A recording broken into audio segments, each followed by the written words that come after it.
Okay. Since 2008, I have been working at the Central Academy of Drama in Beijing as a professor of theater studies. In 2009, I introduced the concept and working methods of dramaturgy. Indeed, it's a German way of dramaturgy to China by organizing a congress called Dramaturgy in Beijing at the Central Academy of Drama in Beijing. And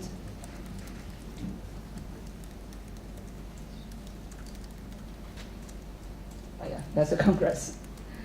And with the support of the Goethe Institute in Beijing, I invited 4 German dramaturgs to China to talk about the concept, the related theories, and their own working methods. They are Michael Bogadin, Matthias Günther, Marion Tietke, and Christoph Lepschi.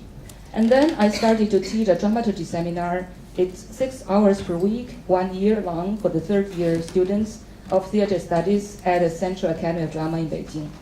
And after 6 years, in 2015, I finally managed to establish the BA program in Dramaturgy and Applied Theater Studies as the first one in China and maybe also among the first in Asia at the Central Academy of Drama. And for me, dramaturgy is a highly politically charged concept generating from the German Enlightenment movement. And I'm a fan of German theater, and both the Regietheater of Thalheimer, Frank Castorf, and as well as Schlingensief, Rimini Protocol. German dramaturgy impressed me with its strong consciousness of responsibility to the society and to world changing. Surely it is impossible to change the world through theater, but at least it is making efforts towards that. Where Brecht played a very important role in forging the modern German working methods of dramaturgy. And that is the reason why I wanted to introduce it to China. The social conflicts and problems in China is so severe right now that it is almost urgent for theater to deal with them. After all, in theater, we do have more free space compared to film and television, just like the case in the GDR. It is an open public sphere, and in recent years, internet also plays a very important role as a public sphere of discourse, but it cannot replace theater for its face-to-face, humane, and a slow way of communication and opinion sharing. At first, I want to introduce the German working methods of the in-house dramaturgy to my students so that they might have the chance to work in mainstream theater houses where our academy students normally go for work after graduation. I taught theater season planning, program heft compiling, and festival curation. And for production dramaturgy, I taught my students how to choose and deal with existing texts and relate them to the current Chinese social realities. But I finally realized that my students cannot find job in the state theater system, just as some people told me, what you say is great in Germany, but it's useless here in China. Why is it so? The answer lies in the current dilemma of the Chinese state theater.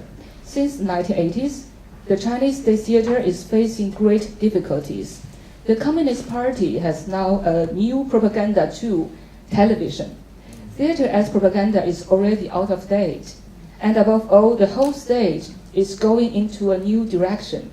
As Wang Hui calls it, it's the end of a long revolution in the short 20th century, and China started to join the global capitalism. State theater companies no longer have financial support from regional government and have to make a living all by themselves. In recent years, many regional theaters shut down.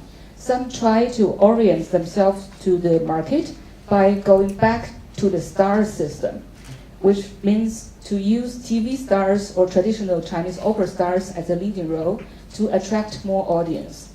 Surely dramaturgs are not needed for those kind of star productions. On the contrary, dramaturgs can be indeed disturbing, as Lessing was to the Hamburg National Theatre in the 18th century. I have no interest to train dramaturgs for commercialized theater of entertainment. For me, social and political concern lies in the core of dramaturgy. Without that, dramaturgy is only part of the theater industry, which is now booming in a very strange way in China.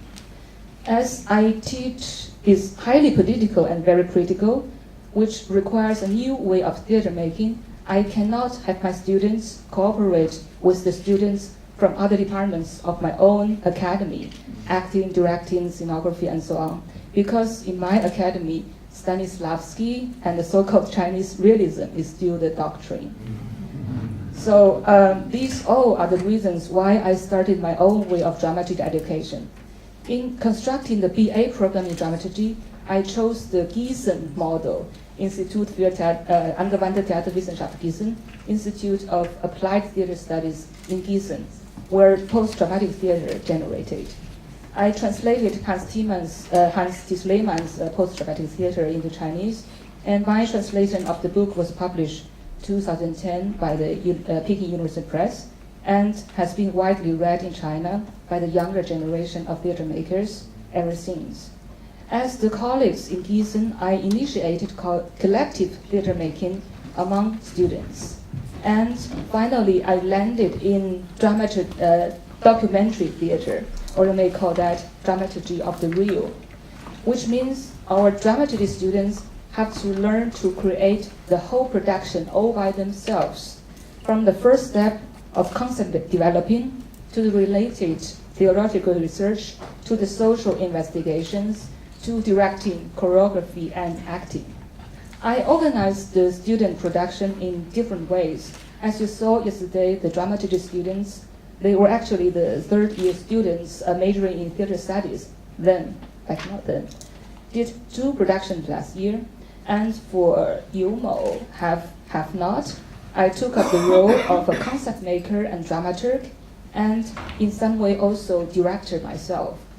For About a Beautiful New World, I invited the young German director Matthias Juchmann to work with me, and the students, and I functioned as a dramaturg and tutor.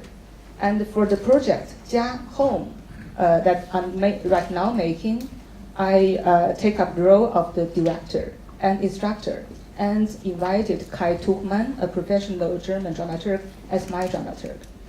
Kai is sitting in his apartment in Berlin right now because I don't have the fund to invite him to Beijing to pay for his flight. And he's helping me a lot with his sharp and ingenious observations and very good questions through Skype and emails. And he's also leading the online discussion with my students in the QQ chat group. For Yomo, have not, the piece I talked about yesterday, I divided the 40 students into small groups, set up the scene, and prepares a reading list for all of them. I led the class discussion and the social investigations, and I attended the rehearsals twice a week.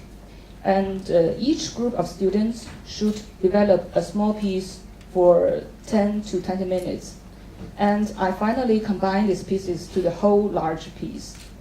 Yomo had a very good resonance in the theater critics circle, and that success finally contributed to the establishment of the Dramaturgy Study Program at the Central Academy of Drama. And the BA study program in dramaturgy is now a 4-year full-time study program.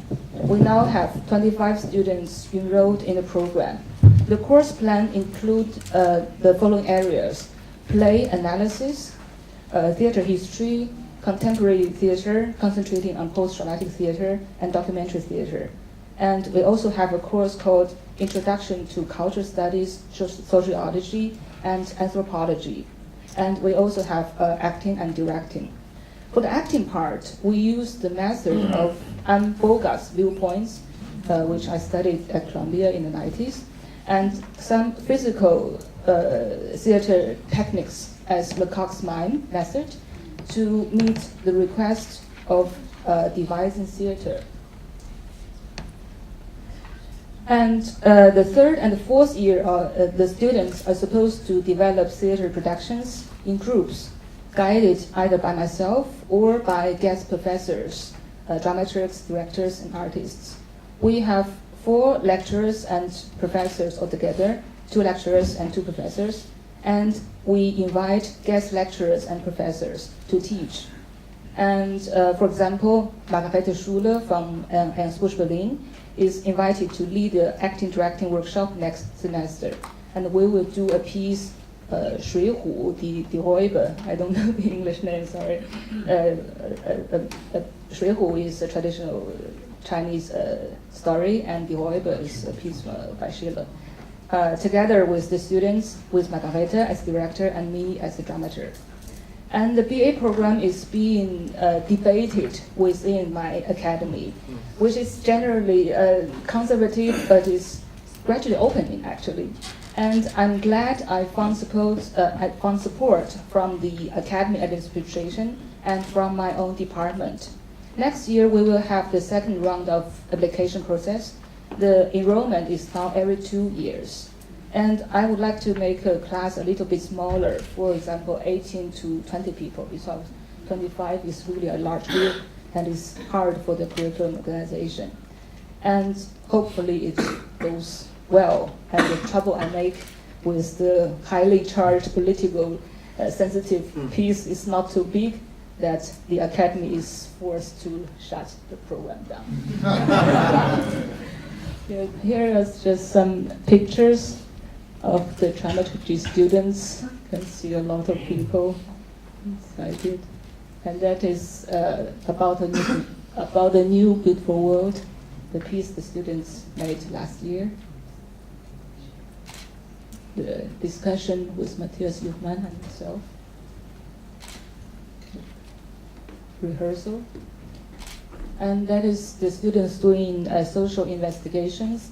They went to a restaurant and interviewed a girl who working in the restaurant, who is just 18 years old and started working when she was 16, about her living conditions.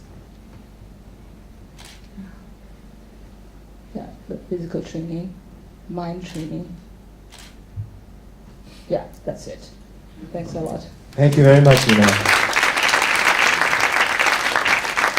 Right, before we open it up to the floor, I've just got one question each for our panelists, just kickstart the conversation. Thank you all very much for the very, very insightful contributions that you've brought to the table. Charlene, I'll start with you.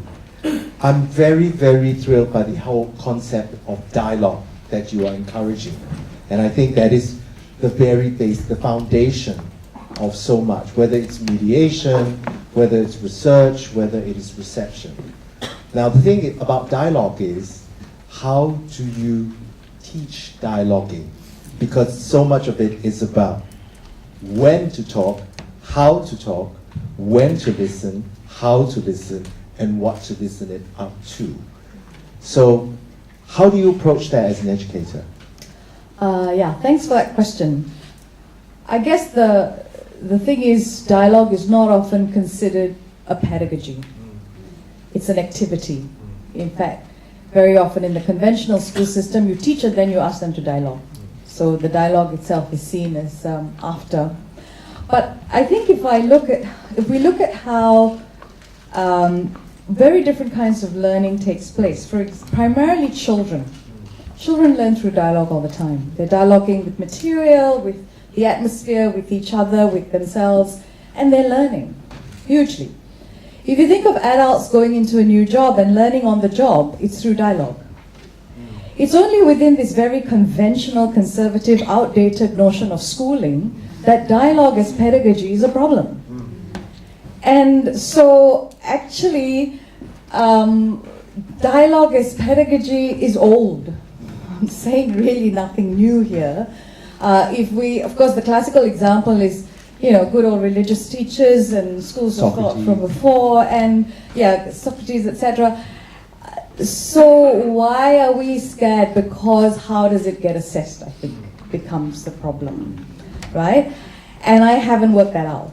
I haven't worked out how to assess the dialogue as it's happening. And so I'm still stuck with some pretty conventional notions for assessment. They still have to submit these written pieces. And I don't have a solution to that problem yet, and I'd be happy to hear some solutions to the problem. I'm completely convinced that dialogue as pedagogy is huge. I mean, it's how we teach something like theatre all the time. However, I think philosophically, There is, yes, the emancipated spectator and the ignorant schoolmaster and Jacques Rancière, and I think that then rethinking how we frame and categorize knowledge is needed in order for then the assessment and the structures and the system to follow on from us incorporating dialogue as central to a pedagogical approach. Yeah. Thank you, thank you. I think you've hit one of the biggest issues for any kind of theatre training, especially very practice-oriented training, assessment. How do you give a person an A versus a person getting a B? Because the system requires you to do that, and somehow it conflicts with the very foundation of that kind of learning, where it's not easily accessible or assessed. But I'm going to move to Shintaro. Shintaro, are you going to do anything after the post-traumatic? No, I mean, will you try another curriculum again about teaching dramaturgy? Will you, if the funding call comes up and you're right there on time, you have to spend 1 year's money in 6 months, will you try again, and what would you do differently? Or would you say, no, I'm still paying my psychiatrist, I'm still under therapist? It depends on the time. And in 2013, I don't remember how many hours per week I was working. How I handled all the classes, and I was still participating in the Symposium or some writing articles at the same time. I really can't remember how I handled all that in that year, and it really depends on the time. And I learned a lot about what management means. So, what my biggest error was in human resources management, and I had to work for everyone I was counting on. So that meant I had to work for 4 persons, I think, equivalent of 4 persons, almost, if it's possible. Well, I hope you give it another shot. Yeah. Alison, I was very moved by your talk with Lachlan just now, and obviously you're a practitioner, you're an academic. You have a very specific set of practice values and ethics. And when you do teach dramaturgy, and Yinan has already said dramaturgy itself, or the whole concept of dramaturgy is politically charged, do you find any kind of conflict of just now you had to apologetically say, no, not proselytizing, but do you have to kind of, but is there anything wrong with pushing a particular kind of ethics or making them aware of gender politics, things like this? Do you find a great difficulty when teaching dramaturgy, and keeping your practice ethics and values and politics out of it? Or do you actually invest that into the teaching itself? I actually have this thing that I talk about called running interference.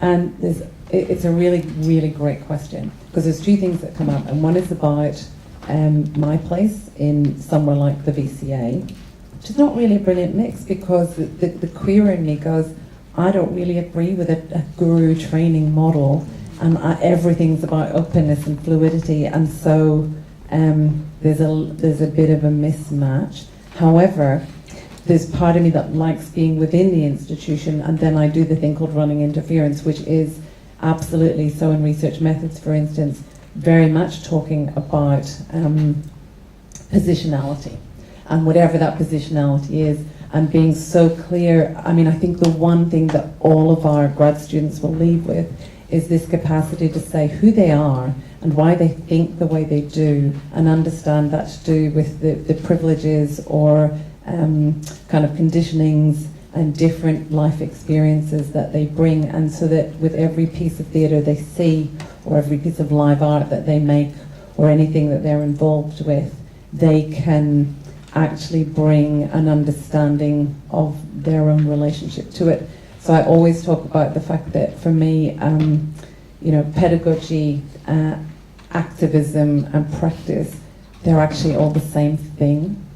They're really aligned, and that doesn't actually cause problems within the grad area. But I did have the Dramaturgy group say to me the other day, when they'd been to see the undergrads, much ado about nothing, why was the grad program so clear in its understanding of the nuances of decisions, dramaturgical decisions that were made around gender and race and age and class, and then the undergrad program seemed to have produced a misogynist, interpretation of this play, and why was that play chosen in this great year of Shakespeare? So there is absolutely a rubbing up all the time, and I do feel like, I wrote a note, is, in listening to you talk as well, that the problem with doing this particular master's in the VCA is the obsession with professional models. And then my own, it's very hard to be queer within that. However, it's really important that I am, and it's really important that I say I am. Thank you. My question for Yinan is, you, in your talk, you say that you act as a dramaturg to your students. Now, is it difficult to be a dramaturg to students because you are also a teacher, which in our system has a hierarchical structure built in? So 2 questions. One, is it difficult for you to be a dramaturg, which is supposed to be visible and invisible, to quote Charlene Rodindran, to be desirable and dispensable at the same time? But as a teacher, you have to be there to watch them. Yeah, you have to constantly be there, and you have to be not invisible but visible. So that's one. It's difficult to 2. Students at that level, they learn via modeling. And I don't mean walking on the catwalk. I mean, they look at you as a model, and then they say, oh, if this is how dramaturgs work, I follow. And then that kind of mixes in with your dual position as an educator in that hierarchy and a dramaturg. So do you find any difficulty in negotiating the 2, first as an educator and dramaturg at the same time, then the students looking at you and say, oh, maybe I should just follow Professor Lee and what she does, and that's the way to do? I don't think I'm at the top of the hierarchy, at least in my academy, because the whole academy is Stanislavski based, and I came from outside. And also, some students don't quite believe in this documentary theater making, and they try to develop within the big project their own way of Stanislavski realism, this kind of acting. And I just let them go. I don't intervene too much. And they build up small groups, and each group can do whatever they want. And if they need my help, then I help. But for Yomo, for example, some groups just carry on their ideas all by themselves. And I assist, and I try to be not much as a teacher, and but really as a dramaturg. Just give them advices, look from outside, and then of course I have my power to choose. I make perhaps 10 groups, and then I choose 6. Then I have this compiling power.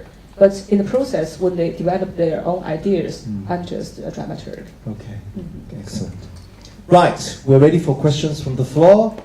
Anybody? There's a hand at the back. Somebody want to pass the mic?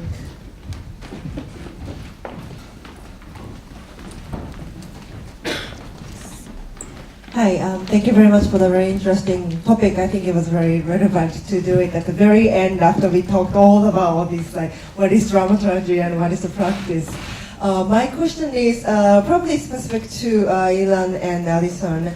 I have been saying to several friends of mine for these 2 days that I studied arts management, and I'm feeling a great amount of the similar sense to education in the dramaturgy. And my school was also opposite to what the Fuji Sensei's course is, that it was almost like an MFA, was almost like a practice of management and producing. So we were working our butts off and running around and learning how to manage that project by our bodies. And so my question to teachers who are teaching in the practice-based universities are, what is your maybe own personal the answer or solution to the dilemma between this practice-based and also have to be on the theory side? That at the same time, I think we are also thinking about theater theory, theater history, history in general, as well as developing a theory to match the current situation in the dramaturgy. And that's a lot of the academic work which actually needs a full-time academic attention, but at the same time you're running a project, so you're running around with the kids and also talking like they don't feel like they are doing well, or they don't feel like project is going well, and you are going into these details. So I would like to just hear comments from the teachers. Alison?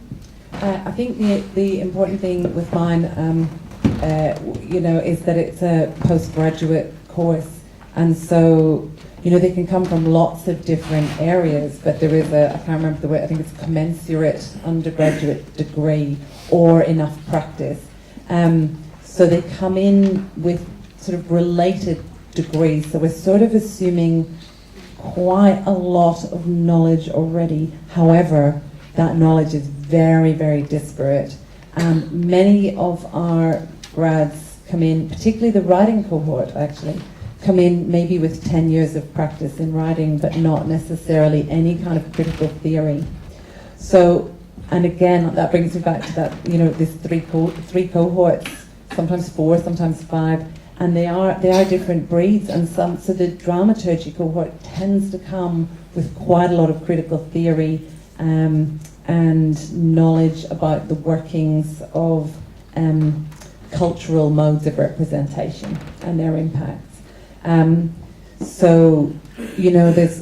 did last year, so it was the first year last year, and in response to one subject in the student feedback, that there wasn't enough theory in that subject, and then in another one they put there's not enough practice, and it's kind of like, it's because of that weird thing of going into the university. It's actually all one thing, but we have to break them down into subjects. So the theory happens a lot in this first semester, so they're pretty overwhelmed, some of them. For some of them it's really familiar. So that's our issue in grad studies actually, is just the massive range of their knowledges and how you pull them into that in there. It's very different from your 4-year program, I think. Yeah, for me actually it's not a problem, because the program is applied theater studies, and theater studies is the basis for the practice. And in fact, the documentary theater I'm leading the students to make is very theatrical, is very theoretical based, and it's almost always a 1-year-long workshop for production. And in the first semester, we have to read quite extensively in theories. For example, for Yumo, for the have not is deal with the gap between the rich and poor, and we really read a lot in theories. We read Karl Marx, we read Proudhon, Piketty, and Agamben, all kinds of the philosophy and theoretical thoughts. And we also extract text directly from these theoretical texts and mingle them into the text that we use on stage. So for me, it's never a problem. Thank you. Another question? Yeah. Thank you, Visa. Hi, thank you for the interesting talks. A common thread that I hear across all 4 of you is the need for small class sizes. Practical concerns about employment aside, do you think it's a concern of if dramaturgy is restricted to just a small amount of people, and then it becomes this sort of like insulated, enclosed echo chamber where the practice becomes codified and there's no more space for play, for possibilities and freedom to innovate? Small class sizes. Charlie? I think the distinction is between teaching dramaturgy and training dramaturgs. Dramaturgy occurs in all theatre courses, across all modules. And yes, there's an intensification of them in a dramaturgy program or a module. But if you're trying to work with the training of dramaturgs, you can't have a big class. It doesn't work. What is the optimum size? What is the maximum? What is the minimum is another question. A lot depends on context, who you're bringing into the program, and so on and so forth. But I think this question of numbers is also, it's sort of like, what's the use of a dramaturg, right? If the work can be covered by a director anyway. And how does education work? It's only efficient and worthwhile and profitable if there are big enough numbers, so you have to justify programs and so on and so forth. And there was a time where in NIE, the class was less than 5, you didn't have to do student feedback. So, there was there's this notion that it's not worth doing feedback even because, the class is so small.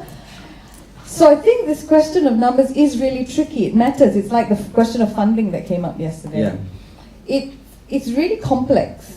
And I can't give you really a straightforward answer because actually it ties to so many things, from trauma, real trauma, to crisis, and yet sheer pleasure.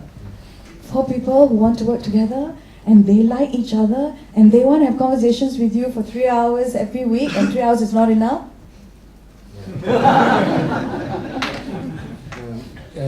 I think in my university, we have so many students in BA and much less in MA and up, and and of course, the relationship with the students changed radically after BA, and I would prefer to set up an MA course in dramaturgy, and then if I try to do that again, I would take just 1 or 2 students, and too bad if there were 5 or 10, they can learn from each other. But then so I prefer personal coaching.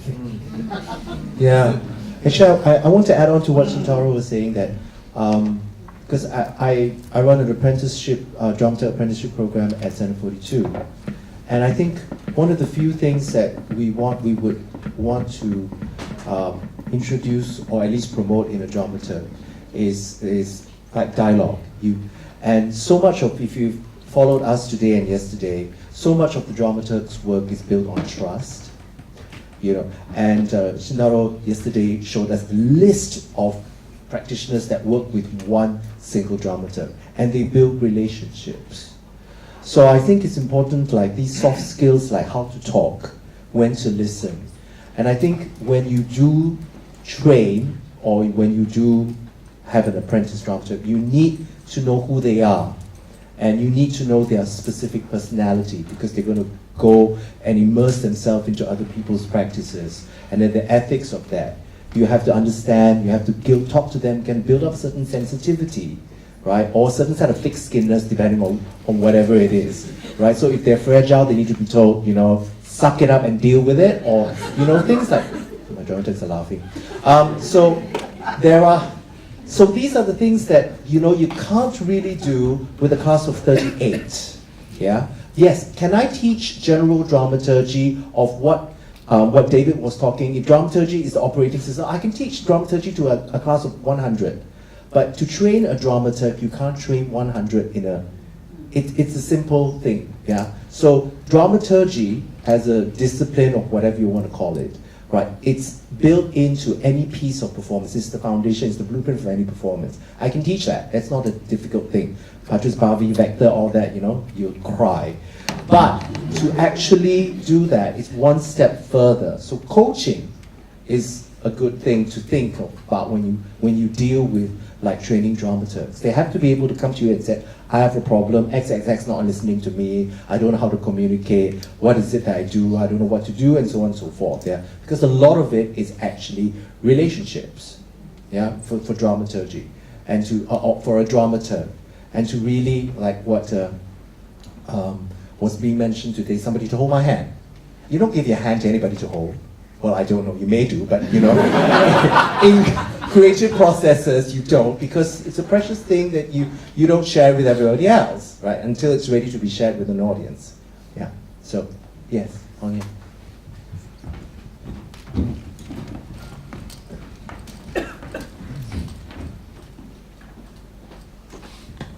Sorry, I just want to address the second half of the question about these small numbers of dramaturg leading into this kind of a tight-knit codified, did you say codified practice, where then it becomes, am I right to assume that you are heading towards the notion of being elitist, or it becomes this... Like, there would be a structure on how to dramaturg, because you're passing down this institutional hierarchy of knowledge. Right. Yeah. So if there was a structure, and if there was a manual, we would have spent 2 days for naught.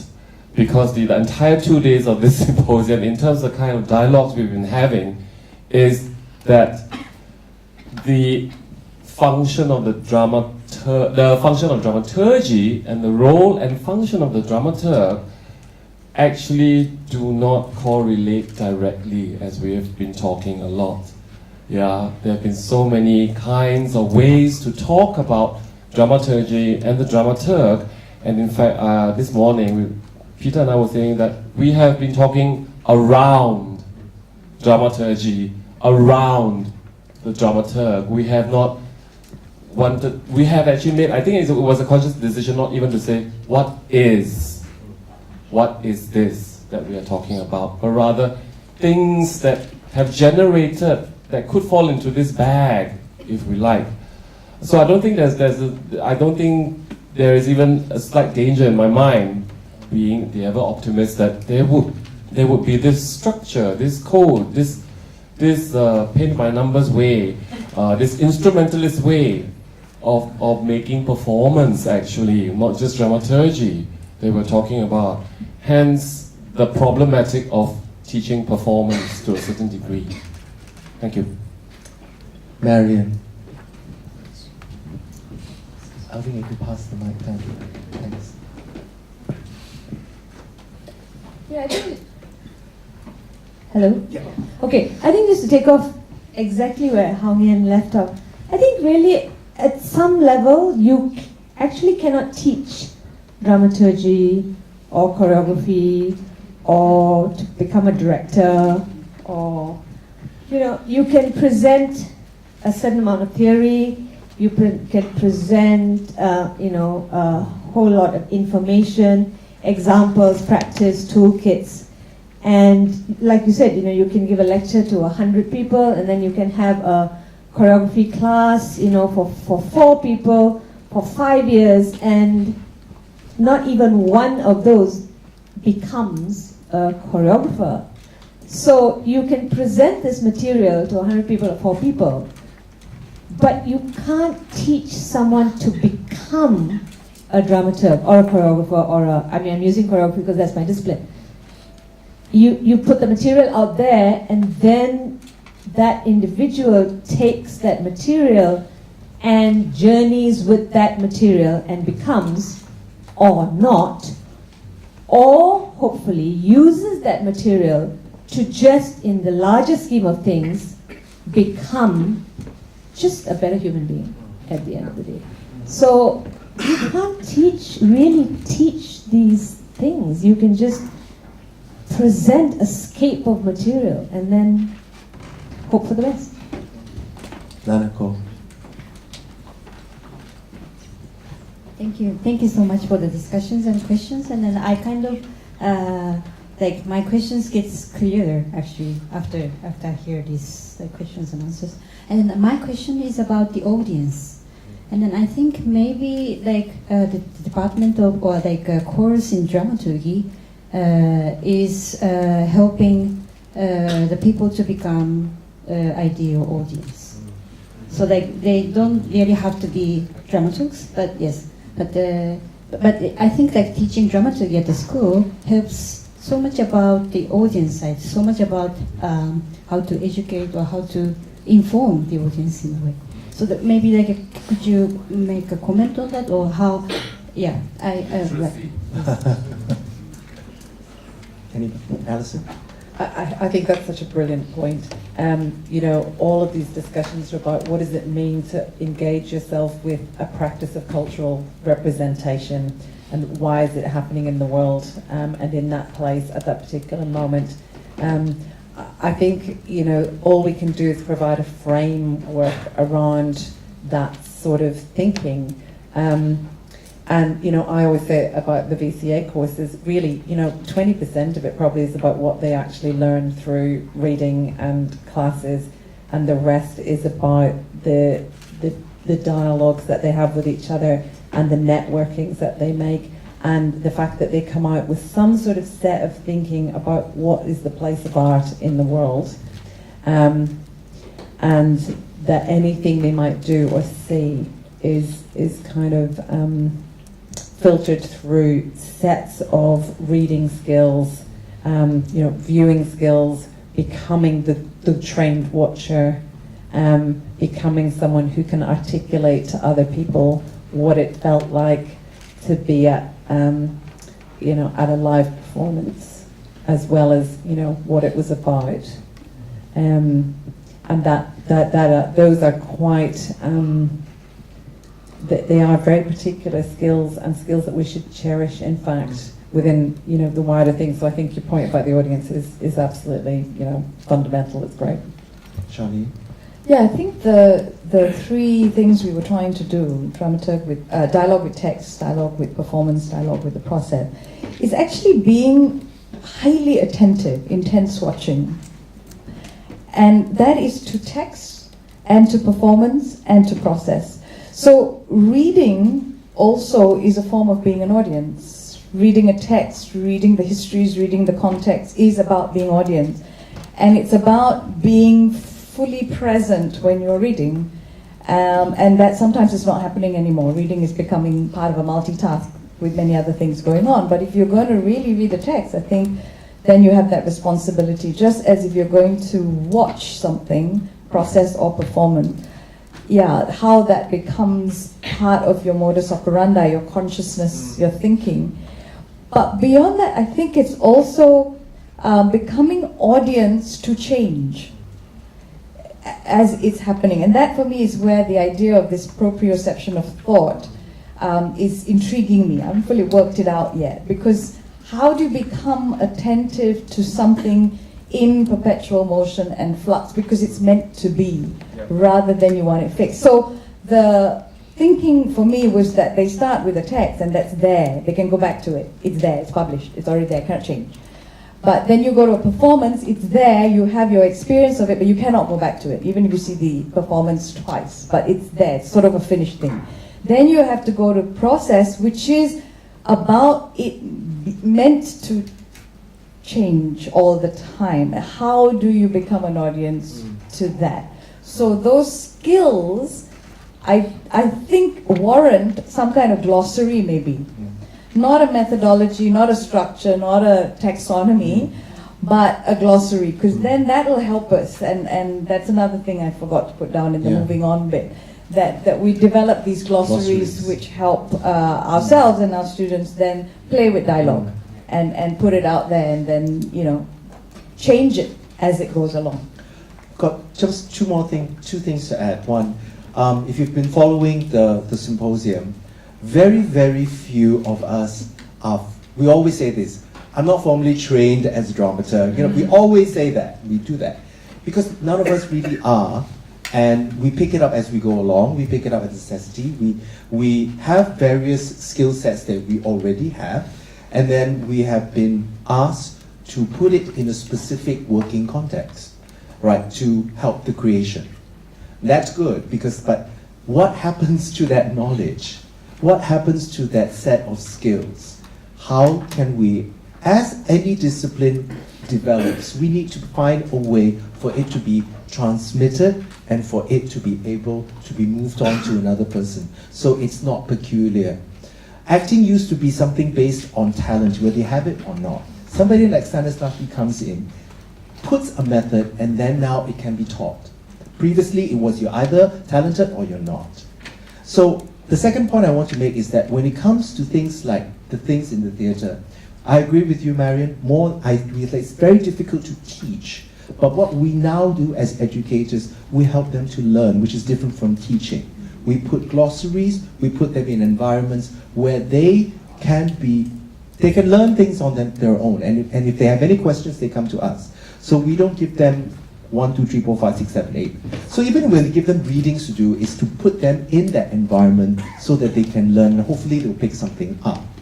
So I think that is where I think, hopefully, fingers crossed, but this is Singapore, where education is headed, that it is no longer that the teacher-centered, that we are interested in learning, we're interested in transmitting knowledge and skill sets forward so that they can embody it and make it their own, so that we don't train robots or everybody looks the same. Everybody has that specific individual. Oh, did I say individuality? Sorry, I didn't mean to talk out loud. All right. We have time for one more question. Yes, Terence. Somebody? Pass the mic. Hi, thanks. So my question has got to do with the responsibility of the dramaturg teacher. I think from today's conversation from the panel, I think it really sounds like the dramaturg teacher is really much like a mentor. And so with that assumed framework, is it really the responsibility for the teachers and the developers of dramaturgy to look into the effectiveness of dramaturgy of your class cohorts when they get into the real world and all that? Is that your responsibility? And for that matter, can the effectiveness of your teaching be measured at all? And I mean, I'm basically looking because it's so qualitative, and looking, of course, that we want to prove, or we may have to prove, that dramaturgy is something worth teaching. So, and my second question, that little bit, I mean, it's that, in fact, are we looking for artistic and maybe human impact from dramaturgy, as with art? Yeah. Well, I'm not going to answer that question. Anybody here has a response? Can it be assessed? I don't know. I really don't know right now, because we're still, both of us work in institutions. We are trying to test out the various brackets of assessment that don't seem to fit. So we are trying to find a way. Whether assess the effectiveness of the teacher. First of all, I don't really know whether the dramaturgy or dramaturg educator is a mentor. Well, it could be. That could be one of the modes of pedagogy, but I really don't know. I don't have an answer to that from my perspective. Charlie? There's this thing called the student feedback mechanism, right? Why pretend otherwise? The elephant in the room. There are enough of us here who are, judged according to it. Judged. We are. And I think we should actually develop and evolve more enlightened ways of doing it. The problem is that is rare. That the opportunity to craft good feedback mechanisms that then inform the systems accordingly is a rare opportunity. Because if they did have that built into the system, I think it would make a lot of sense, because then the dialogue continues to another level. And the dialogue then acknowledges that the students or the participants in this dialogue have ways of assessing what happens. Yeah. We have ways of assessing what happens, and they don't necessarily fit another module or another program or another course. Yeah. But because things need to look accountable, things need to look transparent, even though they aren't necessarily, things have to follow a similar format. Then it's assumed that that's fair. Right. As for the answer to the second question, so Shindaro. It just reminded me of a story about question and answer between Zen master and his disciple. And it was, moreover, it was quoted in a book written by a French theater director.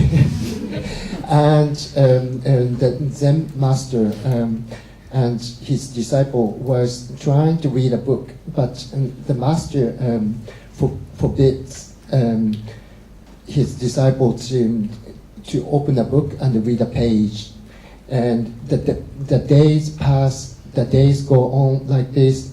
Can I start reading? Can I move on to the next page? And master says no, and days go on. And one day the disciple asks, and the master says yes. And he opens a page, and it was a blank page. And I think art education and teaching art, there is a bit of this side, like we are teaching something which cannot be taught. And I agree with this, and ultimately teaching art is a bit like this. And sometimes, or quite often, we say culture is about rules and art is about exception. And so, how do you assess that kind of Zen master? See, we're all Zen masters. Heads off. Well, one final question from Zihan? No. Okay. So. That's the perfect, the Zen master. The Zen master. Right. I think I'm going to. Yeah, please. Yeah, I just wanted to say something about assessment. Say it in front of the mic, honey. Yeah. No, I just wanted to say something about assessments because, well, I'm dealing with what affects my festivals, my art, my being has on the world.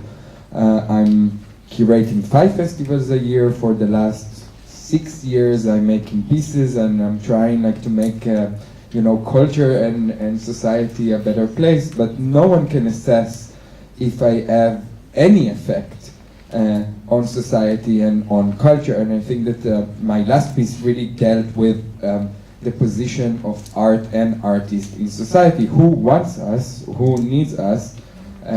I hear that here you need to get a license for the content of the pieces. Welcome to Singapore. Well, in Israel, like the only democracy in the Middle East, it's getting there very, very soon. Even I can say maybe now. I don't know how you can assess an effect of abstract thing as art. Well, you can see with history that art has an effect on culture, on human. And I do believe that culture kind of forgot the effect, or like people kind of not really seeing the immediate effect, because art doesn't have immediate effect. It has like an effect of a process, and it has small effects that becoming big or getting small. It really depends where you live and where humanity is going to. And I do believe that we need to insist that it's important, and culture is something important, and teaching, thinking, it's something important. So when we are teaching art, when we are talking about dramaturgy, when we are thinking about dramaturgy, you cannot assess it, but you can kind of see it as a process of definition that maybe the only definition it can have, that it's rolling, so it's happening and it's changing and it's forming all the time. This is my thoughts. Thank you for that. But apparently, about assessing art, we in Singapore can. Apparently, we can. I'm not sure how that works. I'm still figuring out, but apparently, it's happening here all the time. Something starting with a bit of KP something. All right. I'm going to wrap it up. Before I thank the speakers, we're just going to have a bit of a very short kind of a reflections and round off the 2-day event. First, we're going to start with Peter Ackersall giving us his thoughts on the proceedings for the past 2 days, and then I'll have a couple of thoughts about that. You're welcome to stay to hear that. And then after which, we'll have a short break, and then we'll come back for another closed-door session. So before we go there, can you please thank these fabulous speakers? No failures, all successes. Fabulous Zen masters that we are.